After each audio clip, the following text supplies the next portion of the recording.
Assalamualaikum pemirsa, ini adalah postingan yang kelima dalam playlist Bersatulah Indonesiaku. Kali ini judulnya Kepentingan yang Abadi, untuk menanggapi pertemuan Puan Maharani dan Ahmad Harimurti Yudhoyono hari ini, tanggal 18 Juni 2023. Postingan sebelumnya berjudul 1. Pejuang Abadi Prabowo Subianto. 2. Pangeran Indonesia Ganjar Pranowo. 3. Hati Seluas Samudra Anies Baswedan. 4. Cawe-cawe Jokowi Ka'bah titik salam. Link untuk postingan tersebut ada di deskripsi.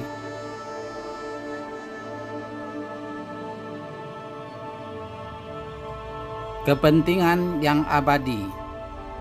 Selamat menyimak.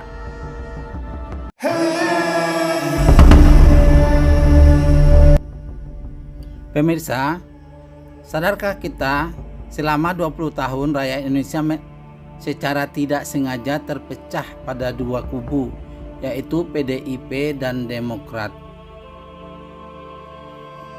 Dipersempit lagi, terpecah antara dua kubu SBY dan Megawati.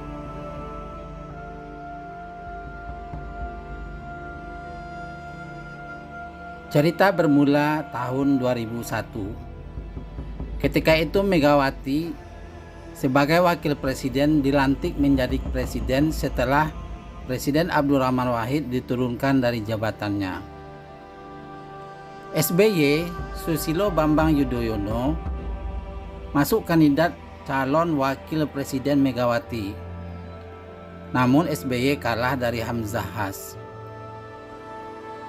Selanjutnya, SBY ditunjuk oleh Megawati jadi Menteri Polkam dalam Kabinet Politik Keamanan untuk jabatan 2001 sampai 2004. Namun jabatan ini tidak sampai akhir dijabat oleh Susilo Bambang Yudhoyono. Di tengah jalan dia diberhentikan Megawati sebagai Menteri Polkam, Politik dan Keamanan tersebut. Pada tanggal 17 Oktober 2002 di Jakarta Hilton Convention Center, Partai Demokrat dideklarasikan oleh SBY.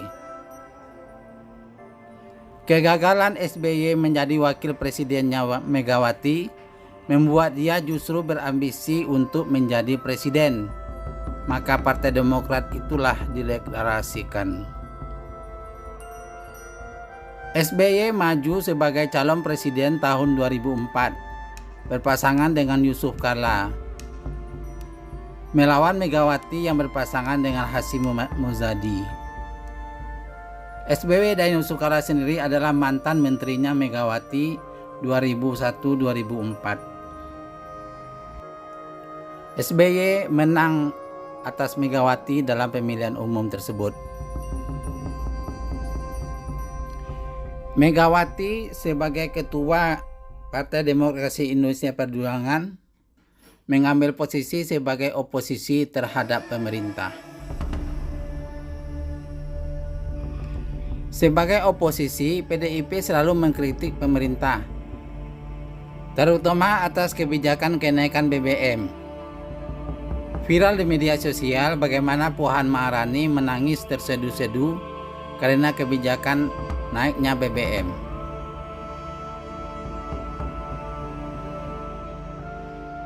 Kemenangan SBY atas Megawati atau kemenangan Partai Demokrat atas PDIP semakin lengkap pada pemilihan umum 2009. SBY berpasangan dengan Budiono, sementara Megawati bergandengan dengan Prabowo Subianto untuk calon presiden dan wakil presiden 2009. Lagi-lagi SBY dan Demokrat menang 2-0 atas Megawati PDI Perjuangan. PDIP dan Megawati kembali menjadi oposisi. Namun kekuatan Demokrat memudar tahun 2014 dengan banyaknya anggota partai yang tertangkap karena korupsi. Yang paling heboh adalah dipenjarakannya Anas Urbaningrum dan politisi muda cantik Angelina Sondakh.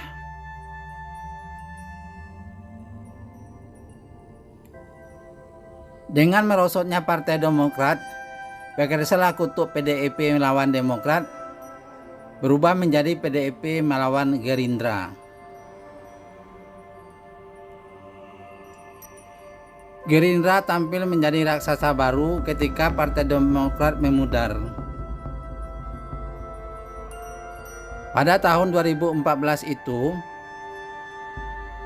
PDIP mengusung Gubernur DKI Jakarta Joko Widodo sebagai calon presiden, berpasangan dengan Yusuf Kalla sebagai cawapres.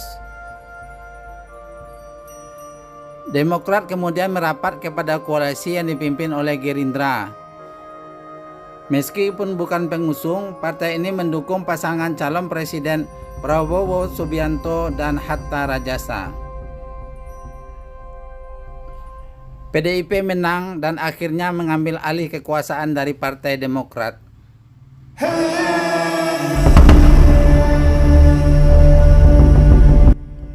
Giliran Demokrat yang menjadi oposisi. Skor menjadi 2-1.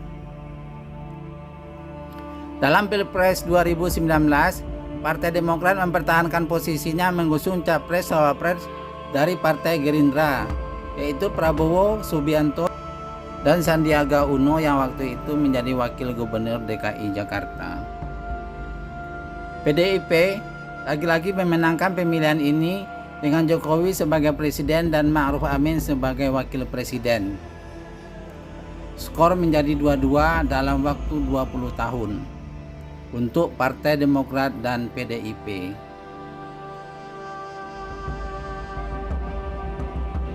Pemirsa tentu masih ingat ketika hasil pemilihan hitungan cepat pemilihan Pilpres 2019 dimenangkan oleh Jokowi, tiba-tiba AHY yang waktu itu mendukung Prabowo bertemu dengan pihak Jokowi.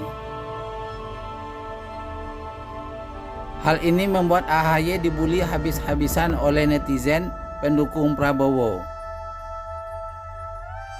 Namun pertemuan AHY dengan kubu Jokowi tidak berlangsung lama. Mereka justru lebih aktif melobi Prabowo sendiri.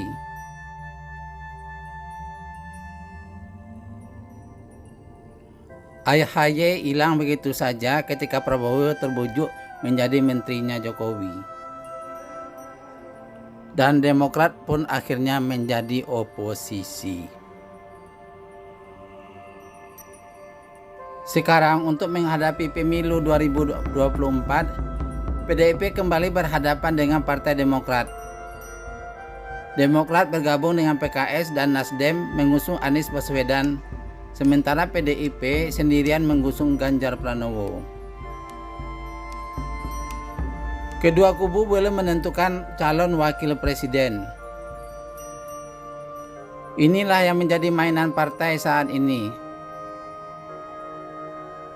Memilih wakil presiden ternyata lebih rumit daripada memilih presidennya. Celaka 12.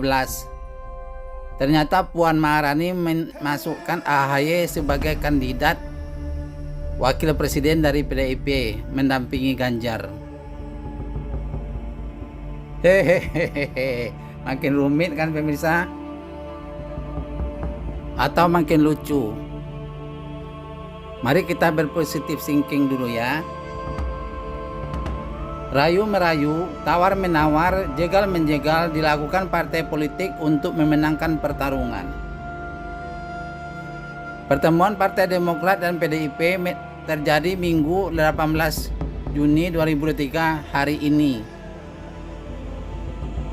Demokrat diwakili oleh Ketua Umum Ahmad Harimurti Yudhoyono AHY dan PDIP diwakili Puan Maharani.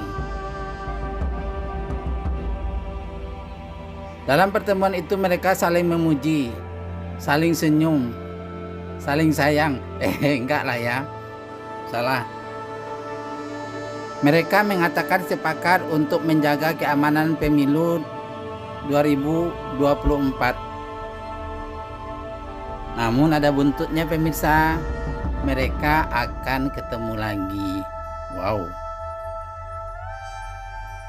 Kalau menjaga pemilu aman itu kewajiban pemerintah dan rakyat Indonesia seluruhnya. Kalau mereka mau ketemu lagi untuk apa ya? Untuk apa ayo? Dan rakyat terpana. Alah, jangan baper lah pemirsa. Orang-orang politik memang biasa begitu. Sebagai rakyat biasa, Sultan Maulana berpesan kepada netizen, jangan terlalu baper mendukung suatu partai. Jangan pula menyerang partai, apalagi membenci partai yang enggak kita pilih. Bagi mereka, para pemimpin partai, ini hanyalah sebuah kepentingan.